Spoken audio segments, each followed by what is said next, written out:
Panalangin sa mahal na Birhen ng Guadalupe. Sa ngalan ng Ama, ng Anak, at ng Espiritu Santo. Amen. Kabanal-banalang Birheng Maria, Ina ng totoong Diyos, kami nabubuhay para sa iyo. Yamang para sa amin, ikaw ay inang mahabagin.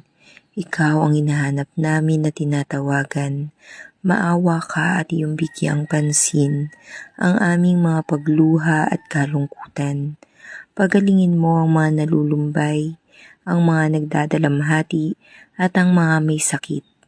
Inang maamo at maibigin, kanlungin kami sa iyong mga manta at sa nakahalukip-kip mong mga bisig. Huwag mo ipahintulot na mapagabag o mabalisa ang aming mga puso. Ipakita mo sa amin ang minamahal mong anak na si Jesus upang aming matagpuan sa Kanya at kasama Niya ang aming kaligtasan at ng sanglibutan. Kamahal-mahalang Birheng Maria ng Guadalupe, suguin kami, gawin kaming tagahatid ng balita sa mundo at ng salita ng Diyos. Amen.